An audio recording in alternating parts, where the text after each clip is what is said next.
the church today, not only ngayon ito, kundi po sa buong mundo, are facing different battles. Some churches have lost their dignities dahil po sa sitwasyon po ng Pilipinas. Ang iba nag-compromise na po o nakisang-ayon na po sila sa takbo po ng mundo, hindi lang mawala ang membro. Kasi yung iba pupunta lang sa simbahan to be entertained, to be identified, para naman sila ay kilalanin din. Yung iba pupunta sa simbahan sapagkat merong gusto lang po siyang makita o gusto siyang makuha. Pero ang layunin po, dapat ng bawat isa sa atin, pupunta ako sa bahay-sambahan to worship God. This is the very purpose ng atin pong pagsasama-sama, to worship God in spirit and in truth. Kaya sa umagang ito, ang pamagat po natin ay pagnagmamahal. When people truly love God, sa aklat po ng Psalm 91 o awit 91, talatang 14 hanggang 16, ito po ang kanyang sinabi sa talatang 14. Sapagkat kanyang inilagak ang kanyang pag-ibig sa akin, kaya't iniligtas ko siya, aking ilalagay siya sa mataas sapagkat kanyang naalaman ang pangalan ko.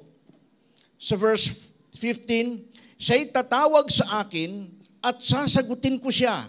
Ako'y sasa kanya sa kabagabagan. Aking ililigtas siya at pararangalan siya.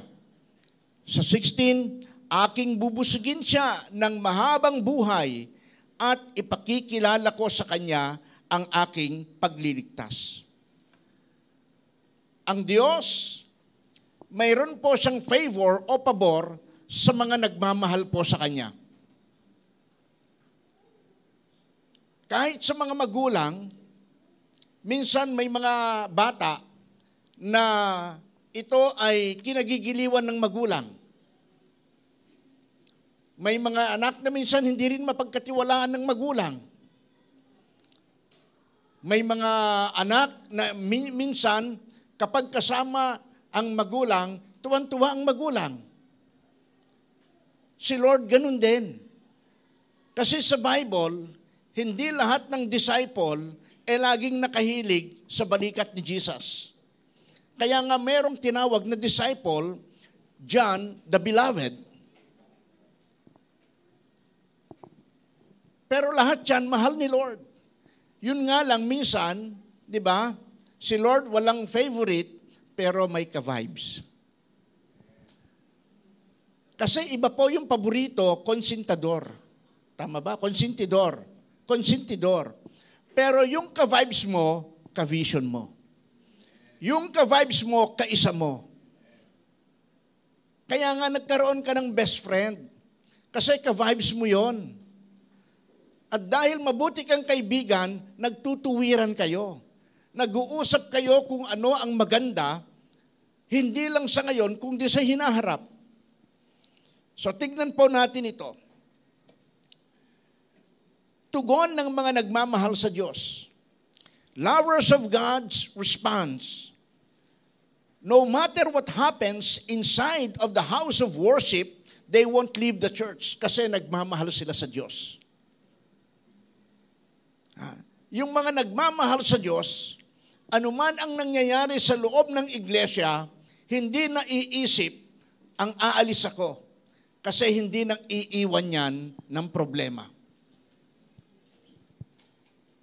Kasi ang totoong nagmamahal, sila po ay nagsasama-sama, they participate or participated in and contributing in answering the problems of the family. Dahil ang church po ay isang pamilya. Ang iglesia po ay pamilya po ng Diyos. Dahil pamilya po, maging sa loob ng tahanan, dapat lahat po ng nasa loob ng tahanan nagtutulong-tulong po sa tinatawag na paglutas ng problema. Kaya hindi masama sa mag-asawa kung may problema sa bahay, na i-share yung problem sa pamilya kasama ang mga anak na may sapat ng kaisipan para makatulong man din sa tinatawag na solving problems. They love their leaders in spite of their limitations and shortcomings. Ang totoong nagmamahal, kahit maraming kapintasan sa kanyang asawa, hindi niya iiwanan yon. Kasi alam niya na hindi perpekto ang kanyang asawa. Ganon din po sa simbahan. Minsan meron daw mga pastor, 4 yata o 5 pastor, na nagsama-sama. At ang sabi ng mga pastor na to, mga leader ng simbahan, saan nilang usapan ganito? Total, sabing ganun ano naman natin relaxation day natin, baka pwede tayong mag-fishing. So, itong 4, sama-sama sila nag-fishing. Namingwit ng isda, maghapon silang sama-sama, sa loob ng maghapon, isa lang ang nahuli. At ang sabi ng isang pastor, total, maghahapon naman na at wala na tayong nahuli, bago tayo umuwi, sharing muna tayo. So sabi naman ng isa lang isda, paano ang sharing to? Hindi. Magkwentuhan lang tayo. Sabi ng isa, o sige, ano ang topic natin? Sabi ng isang pastor, pag-usapan natin ang ating mga kahinaan. At ang sabi ng isa, sige, ako na mauuna. Sabi ng isang pastor, gusto kong ipagtapat sa inyo mga pastor na ako po'y nang bababae. Yung aking sekretarya, ang sabing ganon, chicks ko yon. Kaya lang hindi ko masabi-sabi sa kongregasyon at hindi ko masabi-sabi sa aking asawa. So, sabi namang isa, ako ang kahinaan ko naman, nagbibisyo pa rin ako. Alam niyo ba, sabing ganon, bago ako tumayo sa pulpito, nakahit-hit muna ako. Kaya akalan mga tao, on fire ako, pero hindi nila alam, lumulutang na ako sa aking kalasingan. Sabi naman ng isa, sabi ako naman, ang kahinaan ko, hindi ako nagbibigay ng tithes and offering ko sa church. Kasi mas nakikita ko yung pangangailangan ko. So lahat ng pastor na to may kahinaan. Yung isa na lang, sabing ganon, ikaw ano namang kahinaan mo? Ang sabi niya, gusto ko nang umuwi. Bakit? Kasi meron akong ibabalita. Dahil ang kahinaan ko ay pagchichismis, sabi ng isang pastor. Kaya lahat ng sinabi niyo, kahinaan ko yan. Ang totoong nagmamahal sa Lord, meron po tayong, hindi po tayo perfect. But then we are trying to go on that perfection. God called sinners and not those who are righteous. Kasi nga si Lord napunta rito para po tayo ay mahalin at iligtas. In John chapter 3 verse 17, for God did not send His Son to condemn the world, but to save the world through Him. Sapagkat isinugo ng Diyos ang kanyang anak hindi para hatulan ang mundo, kundi ang mundo ay maligtas sa pamamagitan niya. That's the reason why even Jesus gave His life for the ransom of many, sa ikatutubos ng lahat. Because the very purpose of God is not to name one by one all the sins that we've done. Kung di ang sabi niya sa pamamagitan ni Kristo Jesus, bawat lalapit sa Kanya, makatanggap ng kapatawaran at mangagbalik sa Panginoon. Kasi nagmamahal. Madali bang magpatawad ang nagmamahal? Madali rin bang humingi ng tawad ang nagmamahal? Kasi yun po ang gusto at yun po ang batas ng pagmamahal. Kanina nag-uusap kami ni Pastor Adam. Dati like yung sinasabi na mayroon 3 uri ng pagpapatawad na hindi pagpapatawad. Pero ngayon, sabi kong gano'n, nadagdagan na. Dati naging 4, 3 lang dati, tapos naging 4, ngayon naging 5. Ano po yung 5, pastor? Yung una, pinapatawad kita, pero wag mo nang uulitin. Hindi po pagpapatawad. Pangalawa, pinapatawad kita, pero hindi ko makakalimutan yung ginawa mo. Hindi rin pagpapatawad. Pangatlo, pinapatawad kita, pero ayoko nang makita pagmumukha mo, lalong hindi pagpapatawad. Pang-4 na hindi pagpapatawad, pinapatawad kita, pero hindi na babalik ang dati. At pang-5 hindi pagpapatawad, pinapatawad kita, pero lagi kitang iiwasan. Kasi maraming ganon. Pinatawad mo, pero pag nakita mo, para hindi na lang kayo magkasalubong, iiwas ka na lang. Lahat ng yon hindi po pagpapatawad. Pero madali pong magpatawad kapag ikaw po ay nagmamahal.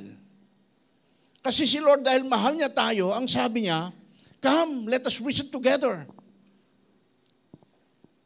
Isaiah 1:18. Ang sabi niya, ali kayo, mag-usap tayo, magpatawaran tayo.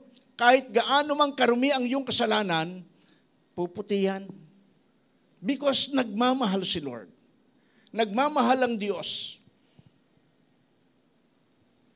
So, ang dami po nating mga limitado po tayo, ang dami po nating pagkukulang, pero dahil tayo nagmamahal, madaling magpatawad. Tignan mo yung katabi mo. Mahal mo ba sa buhay yan? Lalo na kung nanay mo yan na nagkamali, o anak mo yan na nagkamali, o asawa mo yan, di ba? Madaling magpatawad. Kasi nagmamahal. Pero yung nang-aaway, hindi nagpapatawad. Pumapatay. Kasi ang hatred, nagbubunga po ng kaaway. Ngunit ang pagpapatawad ay nagbubunga po ng katuwiran.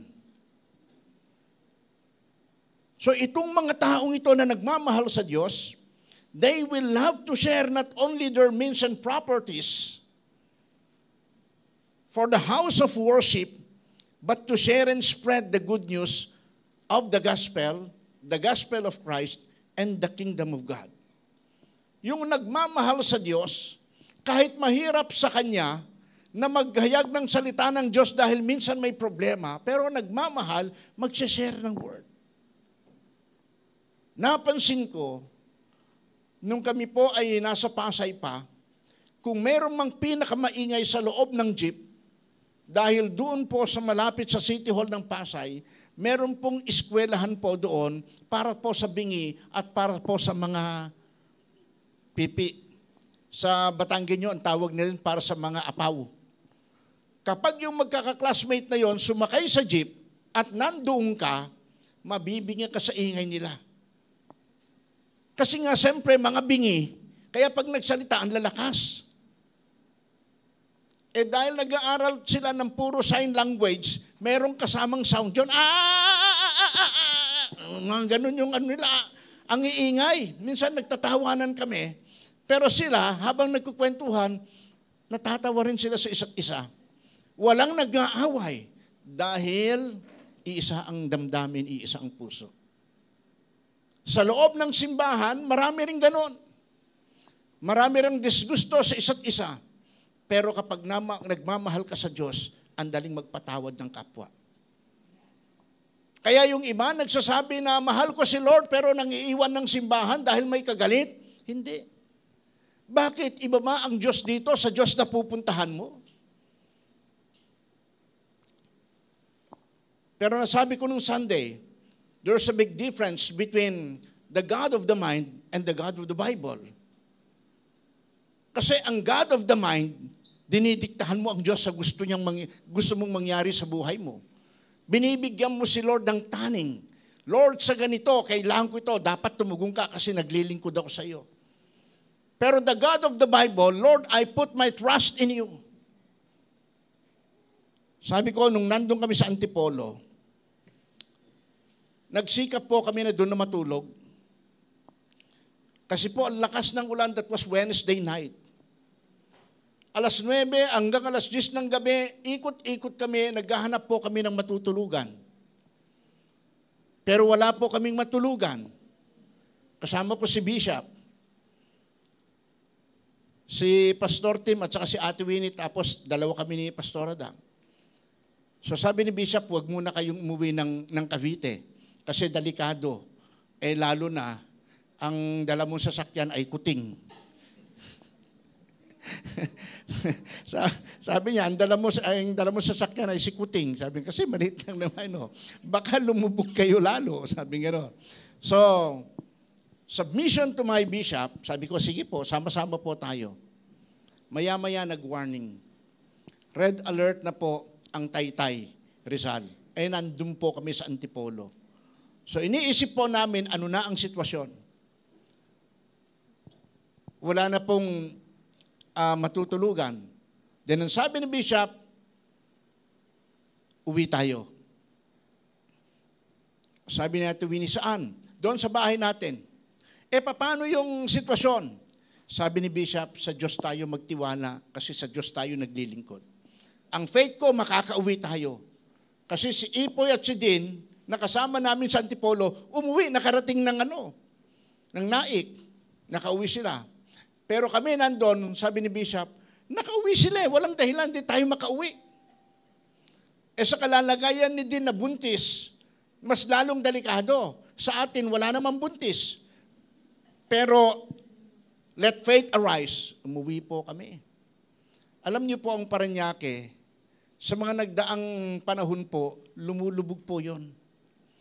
Pero, ang bait ni Lord. Hindi po kami nakaranas ng baha sa aming dinaanan. And then, kinabukasan, umuwi na po kami, kasama si Kuting. Pero yun po ang pangalan po nun si Abraham. Pagdating po namin sa Kawit, ang dami na pong sasakyan sa tulay na nakaparada kasi mga tumirik. At ang gagandang sasakyan. Pero yung sinakyan po namin, smooth ang takbo. Sabi nga ni Nanay Junisa, Junisa po pangalan ng nanay ko, pero sabi po ni Nanay Junisa na nanay ni Pacquiao, walay hasul. Walang sagabal. Tama ba? Walay hasul. Sabi nga nun. Because ang nagmamahal, di ba, ang nagmamahal, kaya mong hamakin ang lahat, masunod lang. Yung word na pag-ibig. Then sabi ko kay Pastora, uwi tayo ma. Paano ganito? Sabi ko, let God take control. So, the purpose ng ating buhay pananampalataya ay hindi lang po dapat sa ganito. Meron po tayong sistema, pero what system can do kung walang feeding of the word? The system na ating pong in-embrace, may strategy. That we have to win souls, we have to make follow-up, we have to evangelize, to make follow-up, pagkatapos disciple, and then commission. Pero kahit yan po, nagtapos po tayo ng tinatawag na school po natin, dito po sa tinatawag po natin pag-aaral ng life class, kung wala namang feeding of the word, hindi lalago ang tao. There is the system na parang ganito. Sasabihin ng nanay, tatay, maghanap buhay ka. Ako dito sa bahay, mamamalansya maglalaba. Kuya, ikaw laging taga-igib ng tubig. Ate, ikaw ang tagahugas ng plato at ikaw naman isang ate, magluto ka. That is the system na pwedeng ganapin araw-araw. But without the tatay, feeding ang kanyang pamilya, hindi lalago at mamamatay. So with the church. Kung ang cell leader, instead na isubo ang salita ng Diyos, pinag-uusapan puro problema, pinag-uusapan yung mga artista, yung mga nangyayari sa Senado at sa Kamara, where is the Word of God? Kung ako, member mo doon sa cell group na yon, iiwanan kita. Kasi ang dami ng problema sa isip ko. Hindi ko naman pwedeng gayahin si Freddy Aguilar na sabihin niya na tawanan mo ang iyong problema, pagkatapos tatawa na siya na Hindi naman po pwedeng ganun. Di ba? There must be a solution. The system is good. But without the Word of God, walang mangyayari. Aanin mo ang plato. Ang gaganda ng mga plato nandyan at baso. Wala namang pagkain. At ang pagkain natin is the Word of God. Si Lord dahil sa nagmamahal, kailangan mag-sacrifice ng buhay. Si Lord dahil nagmamahal, kailangan niya ng mga disciples lagi niyang kasama. At gumagawa siya ng paraan, hindi lang magutom ang kanyang mga disciples.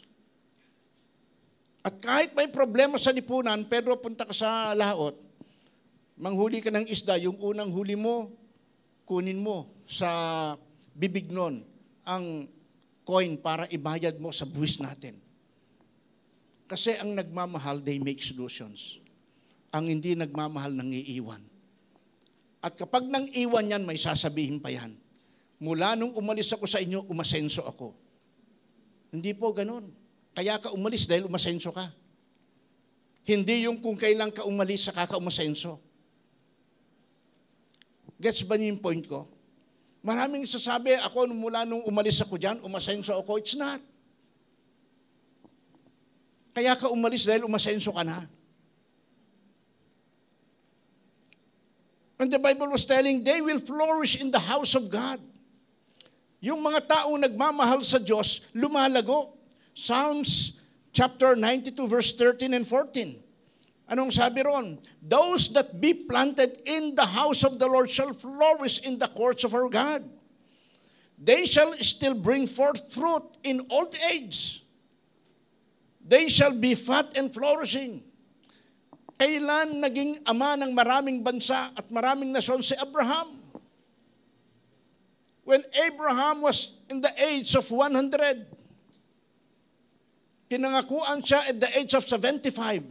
Dumating si Isaac at the age of 100. Wala pang anak, pero may pangako si Lord. Inaral ko buhay ni Haring Solomon. At the age of 15, God spoke to Solomon. Kasi ang sabi ni Solomon, Lord, ang lawak ng ipinapamahala mo sa akin. Sabi ni Lord, anong gusto mo? Give me wisdom. At binigyan siya ni Lord ng wisdom at the age of 15. But then, in his old age, Solomon unting nalayo sa Diyos. At the age of 55, Solomon died.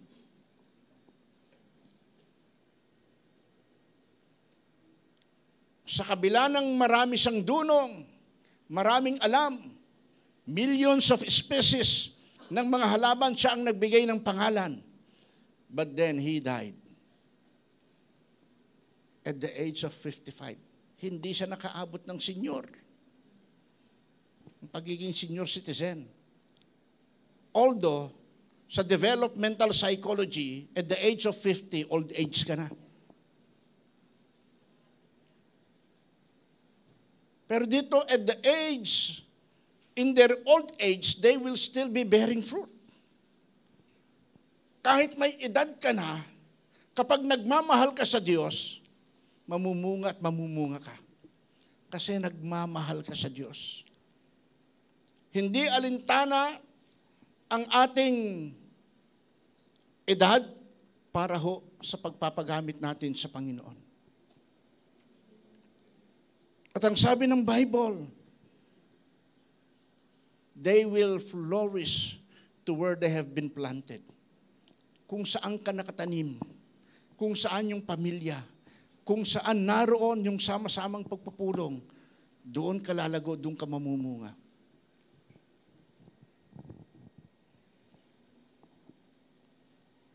Marami na pong membro galing sa iba-ibang simbahan.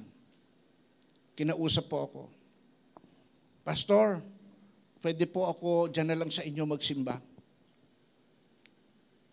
Bakit? Aalis na po ako sa simbahan po namin. Bakit? Ang gulo-gulo po kasi. Inisi-isa yung problema. Sabi ko, yan ba ang dahilan kung bakit ka aalis at pupunta ka sa amin? Kasi pastor, ayoko pong madamay sa gulo nila at problema nila. Pastor, ano po ang masasabi mo? Sabi ko, huwag kang pupunta sa amin. Ayusin niyo muna ang problema niyo ron. Pag maayos na lahat, okay na lahat, saka bumalik ka sa akin, mag-uusap tayo. At doon kita tatanggapin. Dahil ayos na kayo. Ibig sabihin, matino na ang utak mo. Huwag kayong gagawa ng desisyon kapag kayo naguguluhan. Huwag kayong gagawa ng permanenteng desisyon kapag kayo ay may galit. If your heart is not right with God, then all your decisions ay hindi okay. Kahit ano ang paglilingkod mo sa labas, people might clap their hands because of the good things that you've done. Pag hindi tama ang puso, everything is walang kabuluhan. Sabi nung isang pastor, your success outside cannot compensate your failure inside. Tagumpay ka sa marami, pero alam mo, deep inside, meron kang dinadalang hidden sin. Deep inside, meron kang dinadalang problema na ayaw mong ibahagi sa iba at yon ang foothold ng kaaway sa iyo. People might clap their hands and praising you. It is because of the good things that you've done. Pero pag uwi mo sa bahay, hindi ka masaya dahil uuwi ka kagalit ng asawa. Dahil uuwi ka na pariwara ang buhay ng mga anak mo. And that is failure inside. Then the second thing, tugon ng Diyos sa nagmamahal sa Kanya. Kanina, tugon ng mga nagmamahal sa Diyos. Ngayon, tugon ng Diyos sa nagmamahal sa Kanya. Sa binasa po natin, verse 14, because He loves me. Di ba? Ang sabi niya, dahil mahal niya ako, I will deliver Him. Ililigtas ko siya. Dahil mahal niya ako, ilulukluk ko siya. Promotion comes from God. Ang sabi niya, because, doon sa verse 14, ang sabi niya, because He hath known my name, sapagkat kinilala niya ako. Because He had set His love upon me.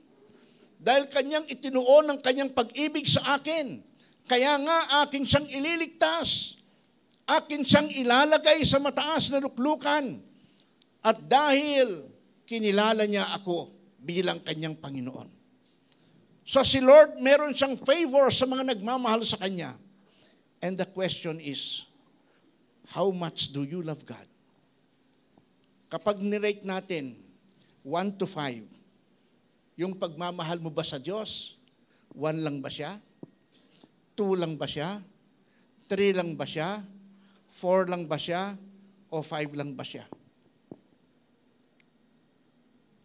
So, kayo na po makakasagot niyan. Kayo po ang sabi ng Panginoon. Dahil mahal niya ako, ililigtas ko siya. So, lahat ng nagmamahal sa Diyos may favor. Salvation, freedom, protection, because He acknowledges my name. Sabi ng Lord. And in verse 15, He shall call upon me, tatawagin niya ako, and I will answer him. Tatawag siya sa akin at tutugunin ko siya. Sa verse 15, He shall call upon me, and I will answer him. I will be with him in trouble. Kahit may trouble sa buhay natin, what are the troubles that comes upon our lives? Things that hinders our faith.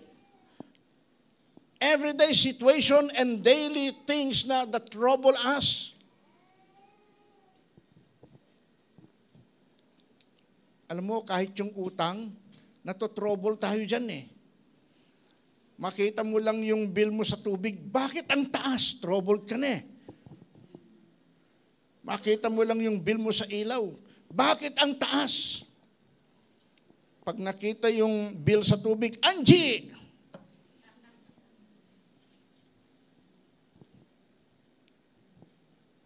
So, ang daming nagiging dahilan para minsan maantig yung ating pananampalataya. Pero ang sabi ng binasa natin, siya'y tatawag sa akin at sasagutin ko siya. Ako'y sa kanya sa gabagan. Sa panahon na nalilito tayo sa sitwasyon, nandun kami sa Antipolo, ilang araw kami nandun, may alaga po akong mga manok na native, hindi yan pansabong, pangkatay yan sa gender reveal. Tapos may mga alaga akong ibon. Yung mga ibon sa bahay, may ingay yon. Kahit anong pagod ko, kahit 10 oras ng gabi, pag dumarating ko sa bahay, iniilawang ko yan, sinisipulan ko yan. At yung iba, sumasagot naman sila. In fact, yung isa nga bumait isang cocktail. Sa bait niya, binubuksan ko na yung kanyang hawla, malaya ka na. Hindi na alis, pinapakain ko, sinusubuan ko. Minsan dumadapo dito. Pero isang araw, pinapakain ko, dumapo sa akin, sabay lipad, di na bumalik. And I was longing for the comeback.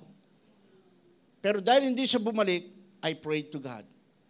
Panginoon, sino man makakuha sa Kanya, maalagaan siya ng gusto, ng higit sa pag-aalaga ko. At nawa, hindi siya tirudorin, di ba? O nawa, makuha man siya at ibenta sa mga taong nagmamahal. At ang sabi ko, kung yan mahuli ng iba, ibenta sa akin, kahit akin yun, bibilihin ko pa rin. Because I love those birds. And sabi ni Lord, I will be with him in trouble. Ganun pala si Lord kapag nagmamahal. Sa gulo ng buhay mo, sa gulo ng isip mo, sa gulo ng pamilya mo, I will be with you.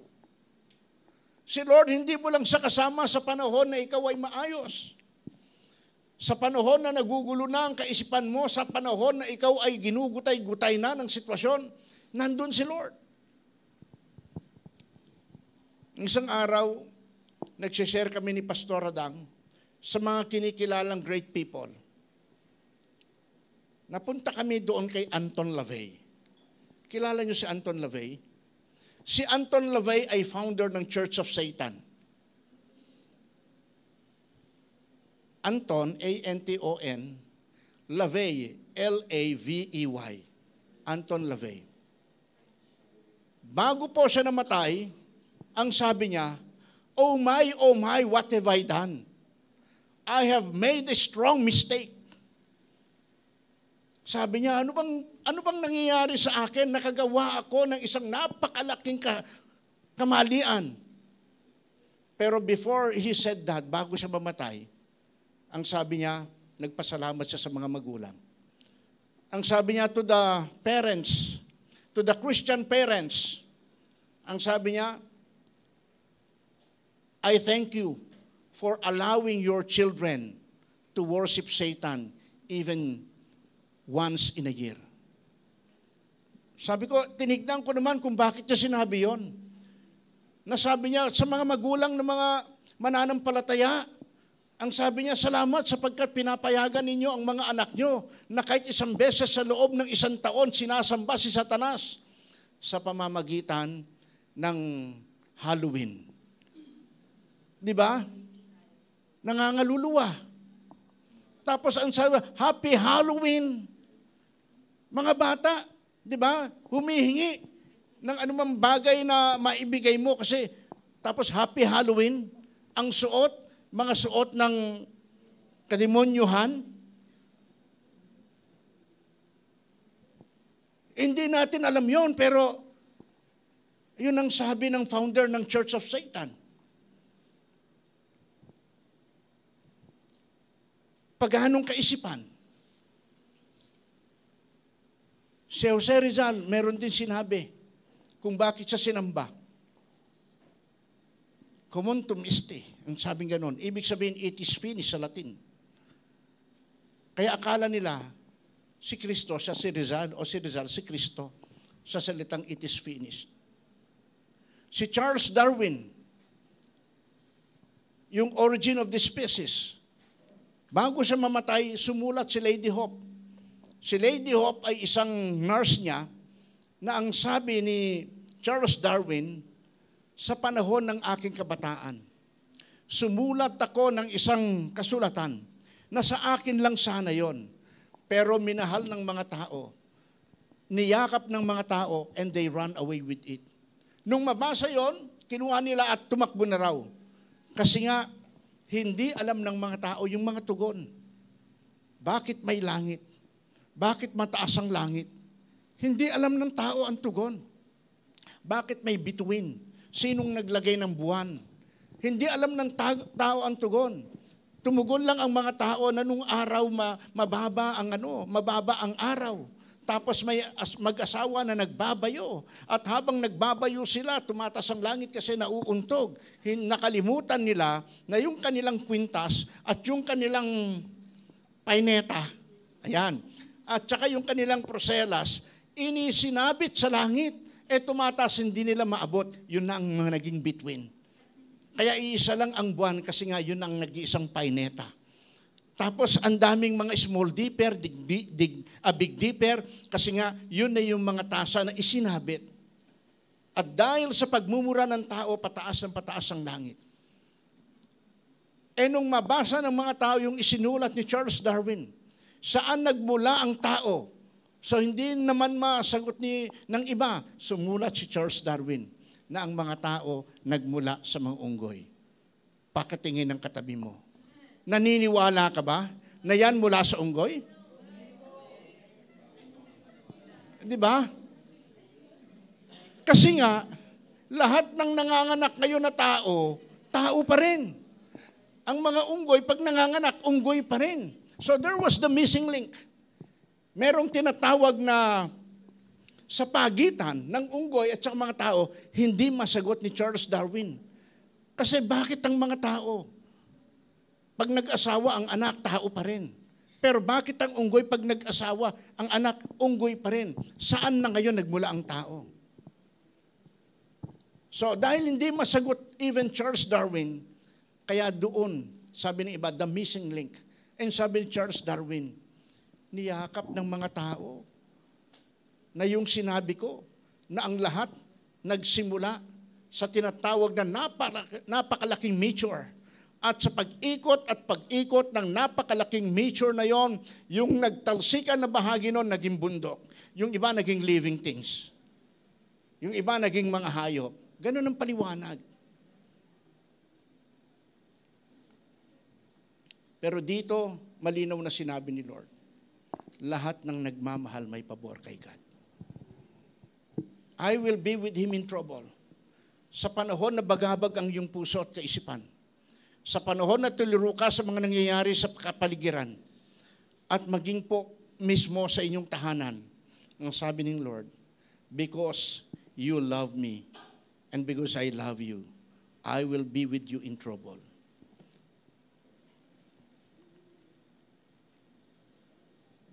Dahil pinarangalan mo ako.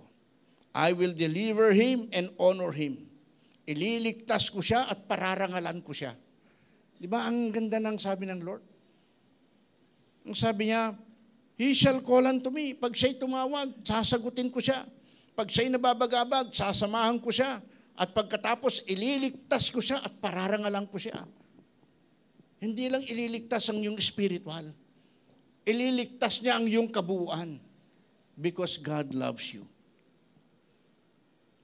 And in verse 16, ang sabi niya, with long life will I satisfy him. Pansinin ninyo yung long life at saka yung tinatawag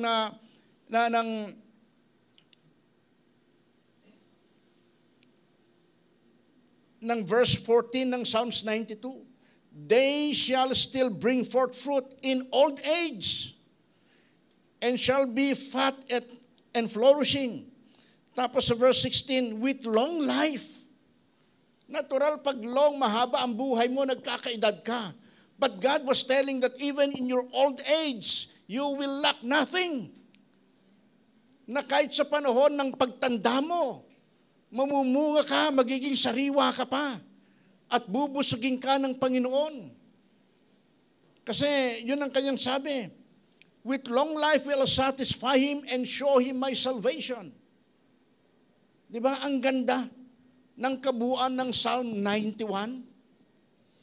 He that dwelleth in the secret place of the Most High shall abide under the shadow of the Almighty. Ang ganda ng Psalm 91. Sinaulo ko ito kasi sabi ko, ang ganda, and I claim it, the promises of God. At ang sabi niya, because He loves me. Sapagkat mahal niya ako. Ang sabi ng Panginoon, sasamahan ko siya. Tutulungan ko siya, ililigtas ko siya, pararangalan ko siya, ilulukluk ko siya sa pedestal. At kahit sa haba ng panahon ng kanyang buhay, sasamahan ko pa siya at mamumunga pa rin siya, even in the old age, mamumunga pa rin siya ng sariwa. Kasi nagmamahal. Nagmamahal. Alam niyo po, hindi mahirap magmahal kapag totoo ang pagmamahal mo sa Diyos. Pero kapag minamahal mo lang ang tao, may hangganan ng pagmamahal na yon. Maaring kapartner mo sa business, kapag hindi totoo ang pagmamahal sa isa't isa, pagmamahal ng Diyos, maaring pag-iisipan mo yan ang hindi tama pagdating sa tinatawag na hatian. Marami ng magkakaibigan, nung pinag-usapan ng pera, nagbagsakan. Sabi ng isa, gawin mo akong kaibigan, gagawin kitang kaibigan. Pero pag inutangan mo ako, tapos na ang ating pagkakaibigan.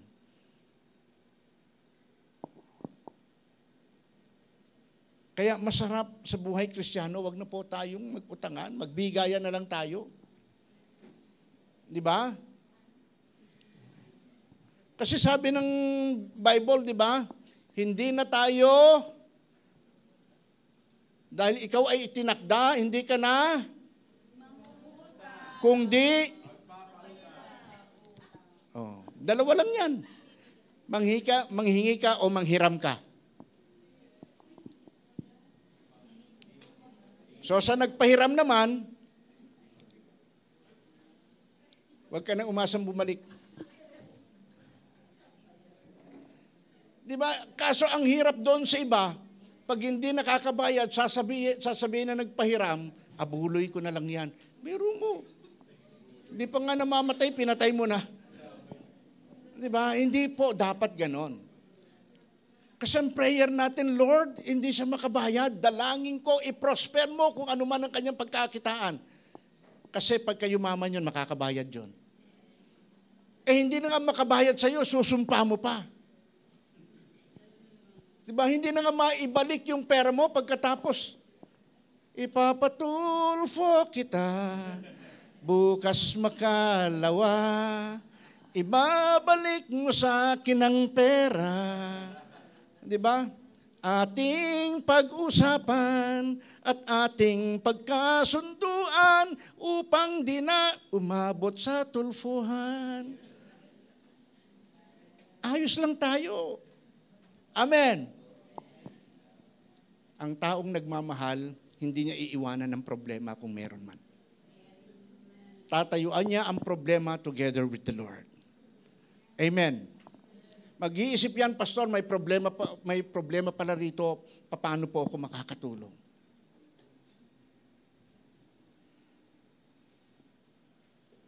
Pastor, merong problema sa ganito, paano ako makakatulong? Diba? Dapat tayo ang biogesic ng ating pastor. Amen. Si Bishop, ang daming problema. Hindi lang sa spiritual, pati sa pangangatawan. Pero pag sinabi niya, ganito, sige, Bishop, pag meron kaming hindi pagkakasunduan, sasabihin ko, Bishop, ito ang sitwasyon. Ito ang sitwasyon. Sabi niya, sige. Pero pag pinag-usapan niyo, wag niyo ako isali. Ha? The point is, para magkaunawaan, openness. Amen. Openness. Kasi yun po ang gusto ng Panginoon. Sa nagmamahal, dapat open tayo.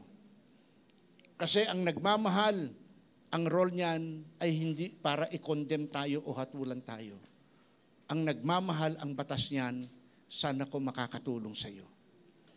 Di ba? Paano ako makakatulong sa iyo? Pag nagsabi ka ng problema, o sige, subukan natin ang planong ito.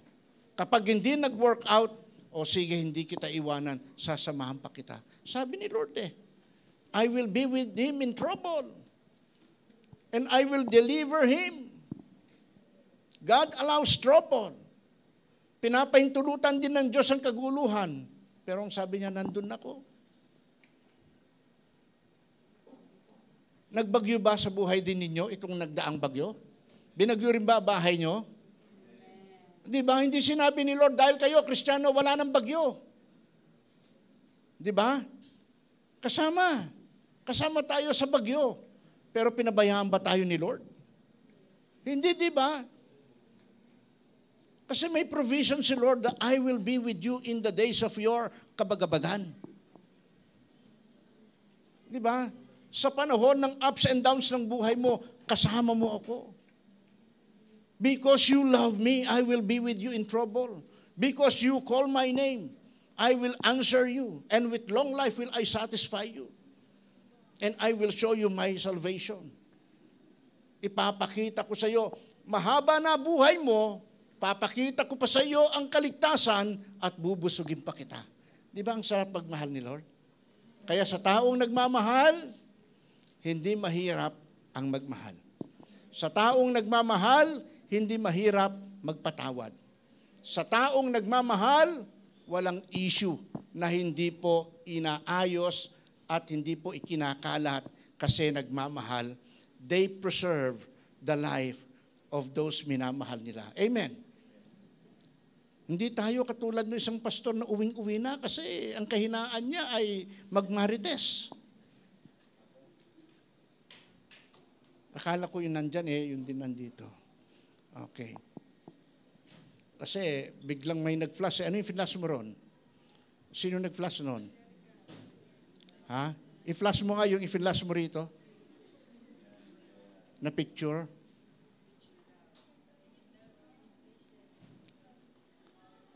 May nag-appear dito na picture, flash mo nga dito.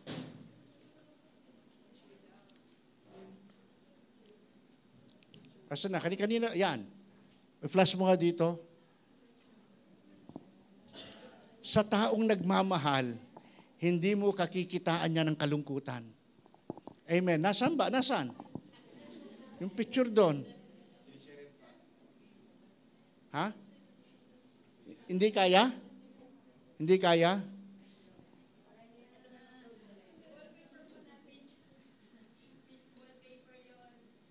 Yung wallpaper dyan, hindi pwede pakita rito?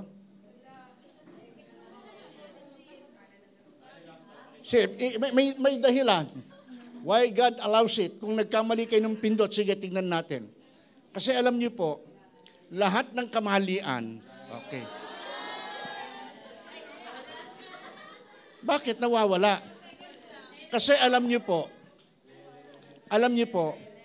lahat ng kamalian o tama, your failures and your success, bad things or good things that happen to us, those were good teachers. Sa taong nagmamahal kay Lord, nagpapabrace yan. Di ba? Gusto kong ipunto sa inyo. Nung nag-flash, may dahilan Alam niyo ba, inuwian ni Leslie, ang layo? Tapos nag-aaral pa yan sa UP Los Baños. Pero yung kanyang inaalagaang tao, sisituit na talagang ito ay natututukan. Kahit bali-bali kamay niyan, tuloy pa rin yan. Kasi alam mo, pag nagmamahal ka, walang malayo. Pag nagmamahal ka, walang sagabal. Pero hindi lang yan nagmamahal sa Diyos, may nagmamahal din dyan. Mahal yan ng mga kapatiran. Amen! Shall we all stand?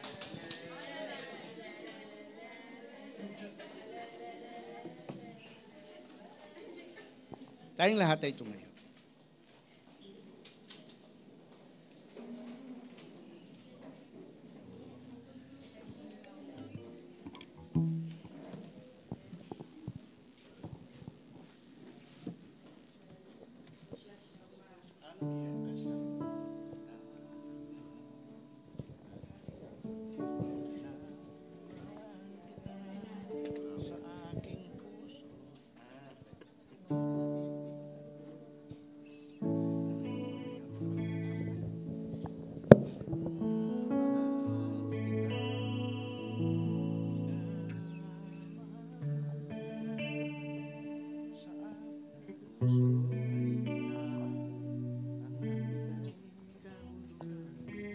Alam ba natin yung kantang yan na nagsasabing, minamahal kita, minamahal kita.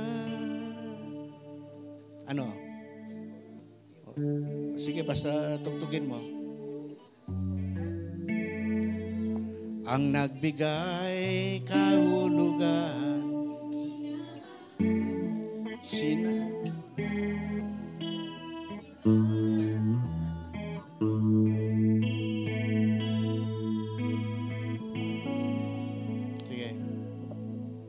Tuloy mo.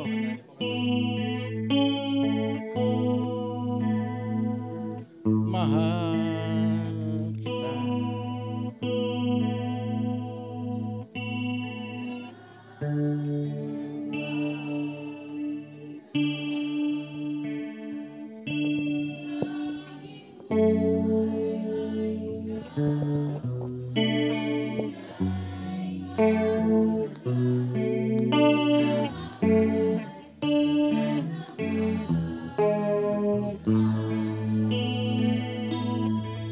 Tama?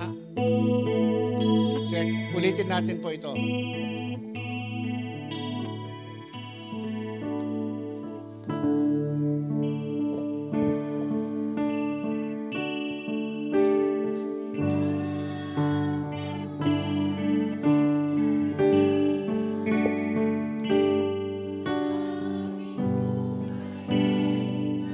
Sige, let us express yung pag-ibig natin sa Lord.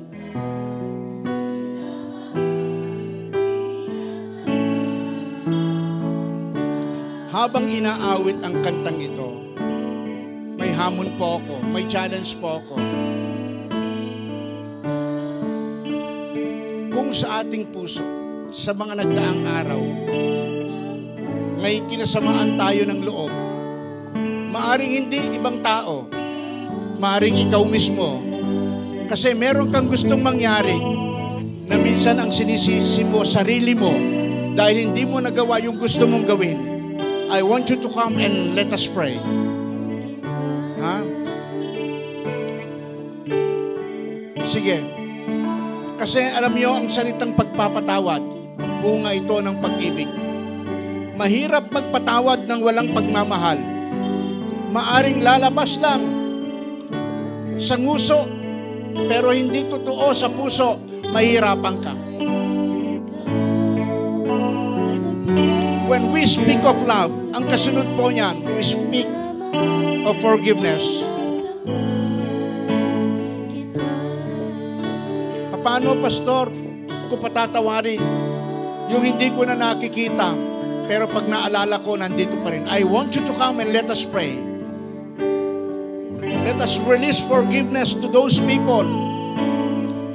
Maaring hindi na natin sila nakita dahil sila'y patay na.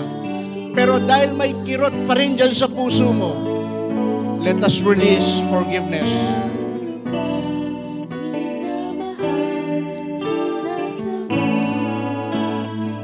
Sige, hayaan natin nakantahin niya. Panginoon, nakita mo, O Diyos, ang mga anak mo narito. Wala namang perfect sa amin, Panginoon. Kahit ako, Panginoon, Nagtanim din ako ng galit. Pero kasama ko ang iyong mga anak. Sabay-sabay kami, Panginoon, na humihingi, Panginoon,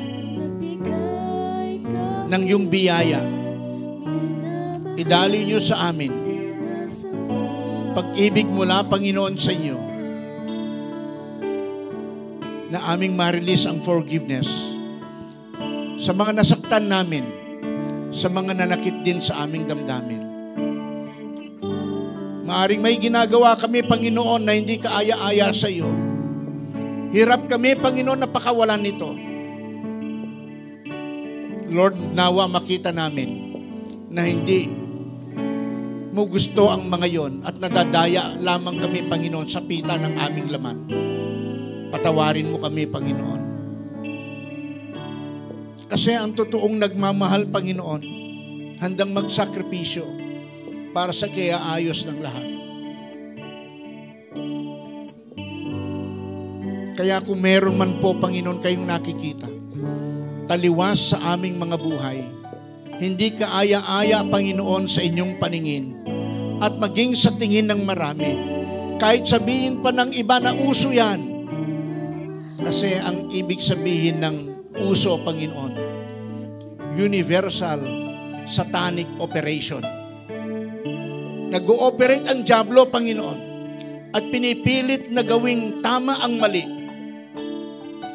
Pero ang love mo, Panginoon, ang magtatama, Panginoon, sa amin, upang lahat ng kamalian na yon, Panginoon, ay aming mapagsisihan, aming iwanan at wag na naming balikan, at tumakbang kami, Panginoon, tungo sa iyo. Kasi ito po, Panginoon, ang kaligtasan ay panghabang buhay sa piling mo. Muli po, Panginoon, salamat sa biyaya ng kapatawaran. Salamat sa pag-ibig mo. Dahil nagmamahal, Panginoon, tatanggapin po, Panginoon, namin ang lubos na pabor mo.